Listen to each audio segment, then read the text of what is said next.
अस्सलाम वालेकुम वरहमतुल्लाहि वबरकातुहू। उम्मीद है कि आप सब खैरियत से होंगे। आज हम आपके सामने एक अहम टॉपिक लेके आए हैं, इंतहाई अहम टॉपिक है। तो वो है कि ज़मानत क़ब्ल अज़ गिरफ़्तारी किस तरह की जाए। अब क्या इसमें किसी वकील की ज़रूरत पड़ती है या आप बग़ैर वकील की भी ज़मानत क़ब्ल अज़ गिरफ़्तारी कर सकते हैं? तो हम आज की इस वीडियो में इस टॉपिक को कवर करेंगे। आए शुरू करते हैं कि ज़मानत क़ब्ल अज़ गिरफ़्तारी की ज़रूरत आपको कब पड़ती है। जब आपके ख़िलाफ़ आप समझते हैं कि आपके ख़िलाफ़ आपके मुखालफों ने एक झूठी FIR दर्ज की है और आप समझते हैं कि ये जो FIR है इसमें जज साहब को आपको ज़मानत देनी चाहिए, क्योंकि पुलिस दरपे है कि वो आपको गिरफ़्तार करना चाहती है। और अगर पुलिस ने आपको गिरफ़्तार किया तो आपकी जो साख है और आपकी जो इज़्ज़त है माशरे में वो ख़राब होने का ख़तरा है, और दूसरा आपकी आज़ादी आपसे सल्ब हो सकती है। तो जो आपकी फ़ंडामेंटल राइट है कि आप एक आज़ाद शहरी हैं इस मुल्क के और बग़ैर किसी गुनाह के आपको किसी जेल में नहीं रखा जा सकता, तो ये आपका आईनी हक़ आपसे नहीं छीना जा सकता। तो अब तरीक़ेकार क्या है? अब आपके सामने हम ये रखते हैं कि आपके ख़िलाफ़ एक मिसाल के तौर पर FIR होती है किसी भी दफ़े में। आप छोटे से छोटा उसका दफ़ा ताज़ीरात का ले लें, या वो दफ़े से मुराद मेरा वो जुर्म है जो ताज़ीरात में किसी सेक्शन या दफ़े में लिखा होता है। आप उस छोटे से छोटे दफ़े से लेके आप 302 तक चले जाएं जो कि मर्डर का, कत्ल का दफ़ा है। तो जो भी आपके ख़िलाफ़ इल्ज़ाम है, कोई भी FIR है, उसकी जो शिद्दत है वो इस चीज़ के लिए दलील नहीं होती, चाहे वो छोटी शिद्दत का केस हो या बड़ी शिद्दत का केस हो। लेकिन अगर आप समझते हैं कि वो झूठी है और पुलिस आपको गिरफ़्तार करना चाहती है, तो सबसे पहले आप एक काम कीजिएगा, और वो काम ये है कि ये आपके जहन में हो कि गिरफ़्तारी जो ज़मानत क़ब्ल अज़ गिरफ़्तारी है, ज़मानत क़ब्ल अज़ गिरफ़्तारी की मैं बात कर रहा हूँ, उसके लिए आपको किसी वकील की ज़रूरत नहीं है। याद रखें कि ज़मानत क़ब्ल अज़ गिरफ़्तारी में आपको किसी वकील साहब की मावनत की ज़रूरत नहीं है। आप ये काम ख़ुद से भी कर सकते हैं और बड़ा आसान सा काम है। आज हम आपको बताते हैं। ऐसा कीजिए, सबसे पहले ऐसा कीजिए कि आप उस FIR की, उस मुकदमे की जो पुलिस स्टेशन में आपके ख़िलाफ़ दर्ज है, आप किसी एक शख्स को, किसी अज़ीज़ को, किसी दोस्त को आप उन पुलिस स्टेशन भेजें और वहाँ से किसी तरीके से उस FIR की कॉपी हासिल करें। लेकिन अगर आप ये समझते हैं कि ये काम नहीं हो सकता, पुलिस वाले उनको FIR की कॉपी नहीं देंगे, या फिर आप जाते हैं किसी को भेजते हैं और वो इस चीज़ में नाकाम होता है और उसको FIR की कॉपी नहीं मिलती, तो दूसरा ऑप्शन आपके पास ये है, और उस दूसरे ऑप्शन को आप एज ए पहला ऑप्शन भी इस्तेमाल कर सकते हैं। ये ज़रूरी नहीं है कि आपने थाने से ही FIR की नकल लेनी है। आप जब भी कोई FIR होती है तो उसके 24 घंटे के अंदर पुलिस स्टेशन वाले उसकी SHO साहब उसकी एक कॉपी इलाका मैजिस्ट्रेट साहब की अदालत भेजते हैं। कचहरी में इलाका मैजिस्ट्रेट जो बैठा होगा ज़िला कचहरी में, उसके पास इसकी एक कॉपी भेजी जाती है। अब आप इस तरह करें कि इलाका मैजिस्ट्रेट साहब के पास जाएं और वहाँ मैजिस्ट्रेट साहब का जो मुहर्रर होगा, मैजिस्ट्रेट साहब की अदालत के साथ अटैच उसका एक कमरा होगा जहाँ पे उसका रिकॉर्ड पड़ा होगा। वहाँ पे आज अगर FIR होती है तो अमूमन दूसरे दिन तक वो कॉपी आ जाती है। आप दूसरे दिन 11, 12, 10 बजे, 11 बजे की तरफ किसी को भेजिएगा, मुहर्रर साहब आपको उसकी एक कॉपी उठा के दे देंगे। तो ये कॉपी आपको फ्री ऑफ कॉस्ट दे देंगे। आप उनसे ये कॉपी लेके उसमें आपने ये क्या क्या करना है कि चूँकि आप बग़ैर वकील के, आज आपको तरीका बताया जा रहा है कि किस तरह ज़मानत क़ब्ल अज़ गिरफ़्तारी की जाए। तो फिर आपने क्या करना है कि एक सिंपल सा एक सफ़ा कागज़ लेना है और उसके ऊपर लिखना है, स्टार्ट में ऊपर लिखना। अब आपको पता होना चाहिए, वही मुहर्रर साहब भी आपको बता सकते हैं, आप उनको थाना बताइएगा कि फ़लाँ थाने की ये FIR है, आप मुझे बताएं कि ये किस सेशन जज साहब की अदालत किधर है। तो वो आपको सेशन जज साहब की जब अदालत बता देगा तो आपने क्या करना है कि सेशन जज साहब की अदालत में जाके एक ज़मानत की दरख्वास्त देनी है। अब ज़मानत की दरख्वास्त कैसे देनी है? एक सिंपल कागज़ लीजिएगा और सिंपल कागज़ पे ऊपर लिखें बाअदालत जनाब सेशन जज साहब और अपना ज़िला फ़लाना ज़िला लिखिएगा और नीचे अपना पूरा नाम, वल्दियत, कौमियत और सकूनत लिखनी है। नाम, वल्दियत, कौमियत और सकूनत लिखनी है। फिर आपने उसके नीचे लिखना है बरखिलाफ़ का लफ्ज़ लिखना है, सफ़े के वस्त में लिखना है। उसके बाद आपने 2 लोगों के नाम लिखने हैं। पहला नाम दे उसको 1 नंबर, उस पे आपने लिखना है सरकार, सिर्फ सरकार और फिर उसके नीचे 2 डालें और आपने डालना है उस शख्स का नाम कि जिसने आपके ख़िलाफ़ FIR दर्ज किया, उसका नाम लिखें, वल्दियत लिखें, कौमियत लिखें और सकूनत लिखें। अगर आपको इनकी कौमियत, सकूनत, वल्दियत का इल्म नहीं है तो उस FIR के अंदर भी उसका इंदराज ज़रूर मिलेगा आपको, आप वहाँ से भी ये लिख सकते हैं।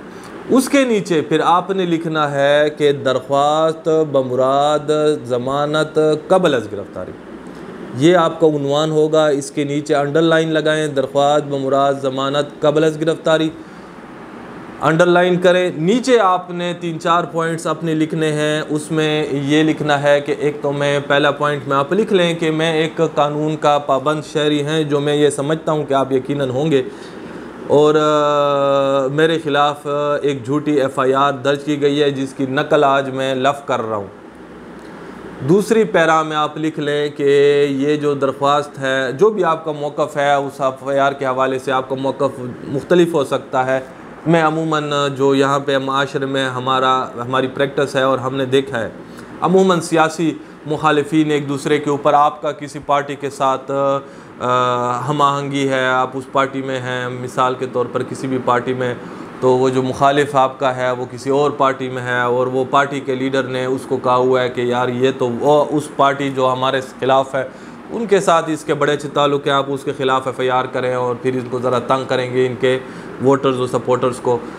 तो एक ये बड़ा अच्छा पॉइंट होता है हमारे माशरे में, अमूमन ये मसला होता है। फिर आप उसमें बताएं कि क्या वजह थी, आप क्यों कहते हैं कि ये झूठी FIR है, एक वजह आप बयान कर दें। और उसमें फिर ये लिख दें कि ये अब पुलिस जो है मुझे पकड़ने की दर पे है और अगर मैं पकड़ा गया तो मेरी माशरे में एक अच्छी साख है, तो वो मुझे बड़ा नुकसान होगा उसका, क्योंकि यकीनन साग बनाने में बड़ा टाइम लगता है, बिगाड़ने में उसको आपको एक ही लम्हा काफ़ी होता है। तो फिर ये चीज़ें लिख के आप वो वजह बयान कर देते हैं कि वो क्या वजह है कि FIR झूठी है, उसमें गवाह नहीं है, ऐनी शाहिद नहीं है, आप उस वक्त मौके पे जिस वक्त का वो वक़्वा बयान कर रहे हैं आप मौके पे मौजूद नहीं थे, आप तो घर में थे, आप तो फ़लाँ जगह थे, उधर का एक आध बंदा आपका गवाह हो गया। तो ये तमाम चीज़ें अगर आपके केस टू केस आपका एक मुकदमे से दूसरे मुकदमे हालात थोड़े डिफरेंट होते हैं तो आप अपनी वजूहात बयान कर देंगे कि ये वजह थी कि मैं क्यों कहता हूँ कि वो FIR झूठी है। तो फिर अब ये दरख्वास्त आपकी नीचे आप दस्तखत नाम कर लिख के दस्तखत कर देंगे। फिर आपने उसके साथ FIR की नकल लगा ली, एक अपनी शनाख्ती कार्ड की कॉपी लगा ली। सेशन जज साहब की अदालत के बाहर जो फ़ोटो स्टेट वाला बैठा है, फ़ोटो स्टेट वाला, उसके पास एक आर्डर शीट की कॉपी होगी, वो आपने उससे ले ली। एक सिंपल कागज़ होगा, एक वो जो आर्डर शीट वाली कॉपी हो तो कागज़ होता है, वो आपने उठा के स्टार्ट में लगा ली। फ़ाइल आपने जाके सेशन जज साहब की अदालत में अंदर दे दी। तो अब यहाँ पे 2 प्रोसेस हैं, अमूमन इस घबराने की ज़रूरत नहीं है क्योंकि इतना मुश्किल प्रोसेस ये नहीं है।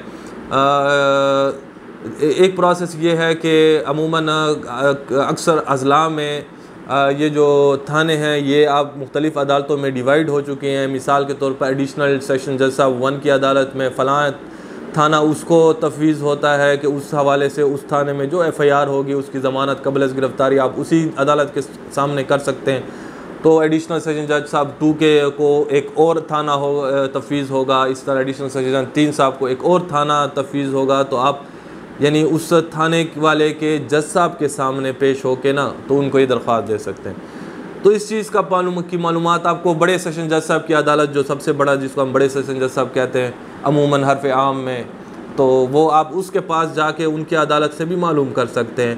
ये तमाम अदालतें जितनी भी होती हैं अमूमन ये इनमें आप जा सकते हैं फ्रीली, इसमें आपकी मूवमेंट फ्री है। ये आपके लिए ही हुकूमत वक्त ने बनाई हैं और इंसाफ के लिए बनाई गई हैं। और एतमाद रखिएगा, कोई आपको कुछ नहीं कहता, आप जाएं, बेशक आप एक FIR में मुजरिम हो, वो आपको कतई गिरफ़्तार नहीं करते, ना गिरफ़्तारी के ऑर्डर देते हैं जब तक कि आपके ये इस दरख्वास्त पे फ़ैसला ना हो जाए और मुखालिफ को भी ना सुनाया जाए। तो फिर आप जब उस अदालत में चले जाते हैं तब आपको मालूम हो जाता है कि ये FIR ये थाना इस सेशन जज साहब के पास है।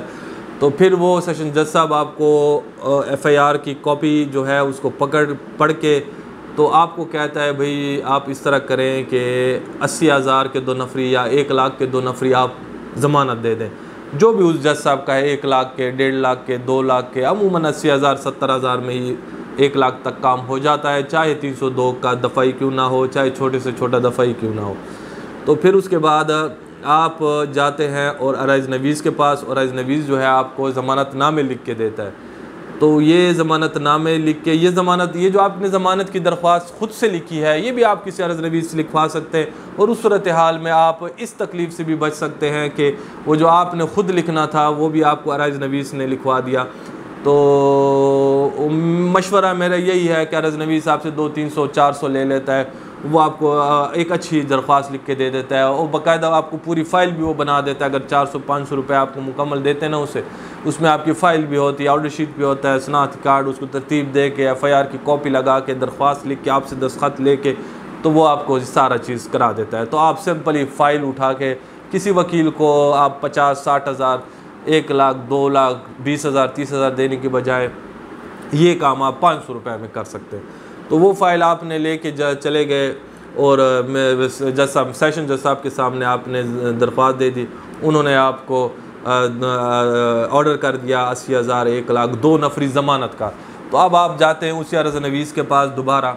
उस अर्ज़ नवीस से आप क्या करते हैं कि उसे कहते हैं कि ऑर्डर हुआ है, उसको ज़ुबानी आप बताते हैं। वो जो ऑर्डर होता है जज साहब ने आपको ज़ुबानी सुनाया होता है, तो उसमें कोई ऑर्डर की कॉपी देने की फ़िलहाल इस स्टेज तक ज़रूरत नहीं है।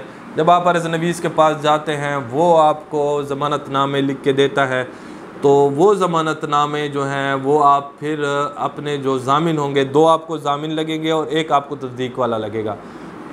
2 ज़ामिन होने चाहिए आपके पास जो उसी डिस्ट्रिक्ट के, उसी शहर के रिहायशी और सकूनती मुस्तकिल हों। तो दोनों के वो आपकी ज़मानत लेते हैं कि जज साहब ये शख्स हमारी ज़मानत पे आप हमें दे दें, जब भी आपको ज़रूरत होगी हम इसको पेश करेंगे।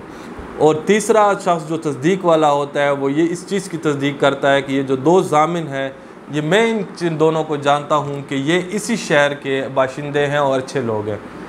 तो ये 3 लोग आपको चाहिए होते हैं। जब आप ज़मानत करने जाते हैं तो फिर इन तीनों को साथ में लेके जाइएगा, इस सोच से कि आपको जज साहब ने ज़मानत क़ब्ल अज़ गिरफ़्तारी देनी ही है, ये आपका हक़ है और ये जज साहिबान नहीं ख़ारिज करते। आपको इसके लिए किसी वकील को हायर करने की ज़रूरत नहीं है। ज़मानत क़ब्ल अज़ गिरफ़्तारी आपकी यहाँ तक मुकम्मल हो जाती है। आपको जब ये आप ज़मानतनामे जाके फिर सेशन जज साहब के सामने पेश करते हैं तो जज साहब आपको ऑर्डर देता है और इसके साथ वो जो ऑर्डर की कॉपी होगी जिसको हम इंफॉर्मेशन कहते हैं, साथ में वो इंफॉर्मेशन भी लगाते हैं, अपनी एक बना के आपको देते हैं, उस पर अपनी मोहर लगाते हैं, दस्तखत करते हैं और ऑर्डर की कॉपी देते हैं साथ में। तो वो इंफॉर्मेशन और वो ऑर्डर की कॉपी आप जाके कंसर्न थाने जाते हैं और वहाँ आपको अब गिरफ़्तार नहीं किया जा सकता क्योंकि आपने ज़मानत क़ब्ल अज़ गिरफ़्तारी कर ली है। वहाँ पे जाके आपका बयान होता है, रिकॉर्ड होता है, थाने वाले करते हैं, वो दफ़ा 161 के तहत ज़ब्ता फौजदारी के तहत आपका बयान होता है।